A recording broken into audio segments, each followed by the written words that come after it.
Je voudrais qu'à partir de maintenant, vous voyez dans Mansa, votre maison, où vous devez prendre la main, réaliser, lutter, prendre votre destin en main. Pas contre quelqu'un, mais pour vous-même. Faites-le, s'il vous plaît.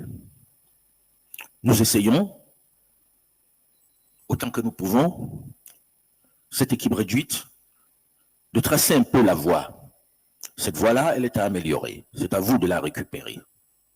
Cette voie-là, c'est vous qui devez la matérialiser. Nous essayons, on échoue, on réussit par-ci, par-là. Mais nous vous attendons pour prendre la main. Le panafricanisme dont vient de parler Jules, ça ne doit pas être des discours en permanence. On en a beaucoup fait. J'ai une 60aine d'années, je suis né, on parlait de panafricanisme. Je suis à la sortie, on parle encore de panafricanisme, mais ça ne se matérialise pas, rien de concret. Aucune aide entre nous, aucune entraide, aucun projet solide. L'Union africaine est une coquille vide, qui n'est même pas capable de réconcilier des frères qui se battent, même pas capable d'être à la table des négociations de façon forte dans la guerre qui oppose deux voisins, deux frères, le Congo et la RDC. Que rien, a priori, ne devrait diviser. Nous regardons, nous sommes spectateurs et on les regarde aller négocier à Washington, DC, ou au Qatar. Quelle cohérence! Où sommes-nous dans tout ça? Nos curricula, nos écoles, les programmes viennent d'ailleurs. Sommes-nous incapables de faire des programmes pour nous-mêmes? Et nous continuons d'apprendre à lire du Maupassant, du Molière, du Racine, comme si nous n'avions pas notre propre histoire à nous. Ne faites pas comme nous. Changez tout ça. Essayons de changer ça. C'est ce que nous essayons de faire à Mansa, en travaillant sur les sciences et la technologie, parce que c'est ça l'avenir. Parce que sans ça, nous ne serons rien. Parce que tant que nous n'avons pas envoyé une fusée, un satellite dans l'espace, nous ne serions pas en train de nous parler comme nous le faisons. Il suffit qu'ils soient fâchés, ils nous coupent la connexion, et même ça, nous ne l'avons pas. Cette cérémonie n'aurait même pas lieu. Vous qui êtes en ligne, nous ne pourrions pas vous parler. Et on continue de parler, de discuter. Personne n'a ce projet. On envoie nos enfants à l'école pour apprendre des choses qui ne les concernent pas, pour apprendre des notions qui ne les touchent pas.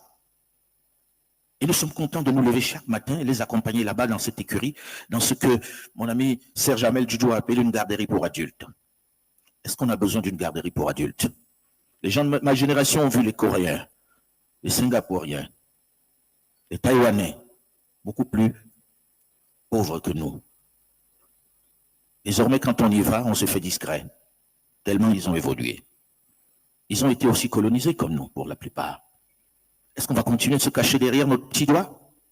Est-ce qu'on va continuer d'accepter que nous sommes des vassaux, que nous n'avons aucune aspérité pour pouvoir nous libérer? S'il vous plaît, jeunes gens, prenez votre destin en main, n'attendez pas ça de ceux de ma génération et de ceux qui sont plus âgés. Nous vous accompagnerons et nous n'avons pas la solution. Si on vous le dit, nous mentons. Parce que si on l'avait, on ne serait pas où on est aujourd'hui. On aurait beaucoup évolué. Je vais me calmer parce que au moment du 9e congrès panafricain, j'ai vu qu'on était encore tellement divisés sur des choses ineptes. Celui-là a une bouche de travers, celui-là a dit tel mot, celui-là n'est pas de mon pays, celui-là est de tel endroit et pas de tel autre. Pourquoi celui-là parle de mon pays et pas du sien? Il y a tellement d'ineptie qu'on se dit, peut-être qu'il faut reset, comme on dit aujourd'hui, et recommencer à zéro. Nous, on essaye. Pendant cette journée, vous, les jeunes, avez la parole.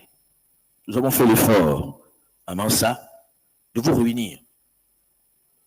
C'est la première fois où nous réunissons, où sur l'Afrique, on réunit des enfants, des jeunes gens, de différents pays, même ceux qui s'opposent.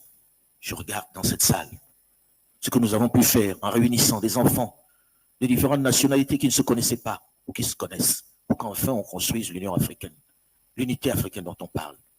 Ils ne se connaissaient pas. Chacun d'entre nous parle de panafricanisme, et je mets au défi beaucoup qui nous regardent d'avoir fait 5 pays d'Afrique. Notre aventure est toujours d'aller faire notre pèlerinage plutôt là où on n'a pas envie de nous. Mais nous connaissons nous. Nous avons fait ce pari-là à Mansa. Les jeunes gens se sont retrouvés. Rwandais, Congolais, Sénégalais, Guinéens, Camerounais, Togolais, et j'en oublie, ont passé ensemble une semaine. Désormais se parlent, désormais s'écrivent, désormais partagent les mêmes envies et désormais échangent sur la science et la technologie. Compétissent dans le domaine de la science et de la technologie. Et si on arrêtait de se battre pour s'affronter sur des choses beaucoup plus positives, c'est ce que Mansa a fait comme pari. Faire qu'ils se battent dans le domaine de la science et de la technologie et qu'ils s'aiment et qu'ils construisent l'Afrique de demain et qu'ils trouvent des solutions. Jeunes gens, merci. Merci d'avoir participé à cette aventure.